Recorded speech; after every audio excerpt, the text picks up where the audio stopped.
બાકી બધું ચલિત છે, પણ અચલ ધર્મ છે. લક્ષ્મી ચાલતા ચાલતા બલીના આંગણામાં આવ્યા.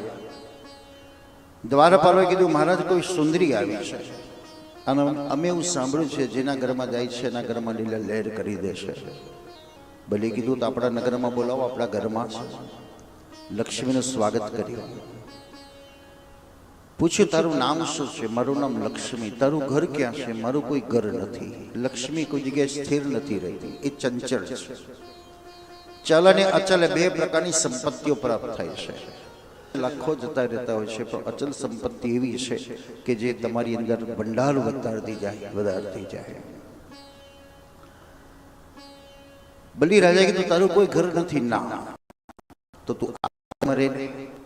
બસ લક્ષ્મી ક્યાં રહે છે? જ્યાં નારાયણ બિરાજે છે ત્યાં લક્ષ્મી બિરાજે છે. નારાયણ એટલે કેવલ ભગવાન વિષ્ણુ એકલા નહીં. નારાયણ એટલે પુરુષાર્થ, નારાયણ એટલે નીતિ, નારાયણ એટલે ધર્મ.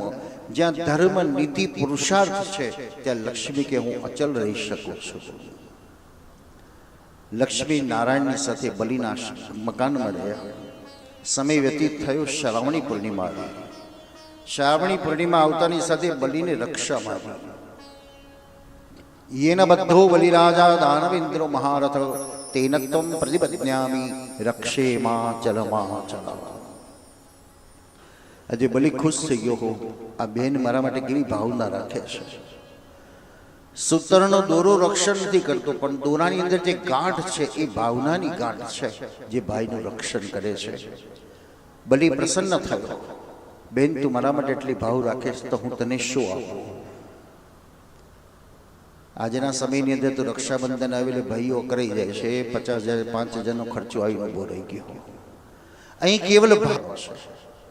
અને બેનો વિચાર કરે કે નકામાં 500 ખર્ચીને જવું ને 200 રૂપિયા આપે એના કરતાં પોસ્ટમાં મોકલી દેવા દે. પહેલાના સમયનો ભાવ હતો, અને ભાવથી જે આપતા હતા એ પ્રેમથી સ્વીકારતા હતા. બલીએ લક્ષ્મી કીધું, માંગ, તારે શું જોઈએ છે? લક્ષ્મી કીધું, મારા ઘરમાં બધું જ છે, પણ જે ન હોય માંગ. એક વસ્તુ નથી મારા ઘરમાં. શું નથી? આ દ્વારપાળ મારા ઘરમાં નથી. બલિરાજા કીધું, મારા માટે નકામો જ છે, તારે જોયું તો લઈ જા.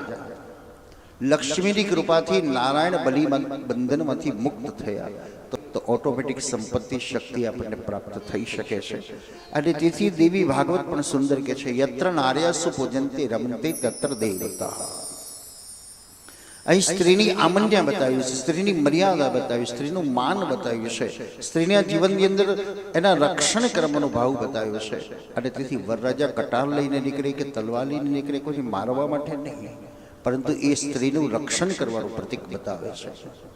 દુનિયા બદલવાની જરૂર નથી, બદલવાની જરૂર દ્રષ્ટિને બદલવાની જરૂર. આજકાલ આપણે જોઈએ છીએ કે બહેનોને હળધૂત કરતા હોય છે, એ આગા જાઓ, આગા જાઓ, આગા જાઓ. કેમ કે અમે મોડું નથી જોતા. મોડું જોવાથી જો કંઈ થઈ જતું હોય તો કપડાં બદલવાનો કોઈ અર્થ નથી.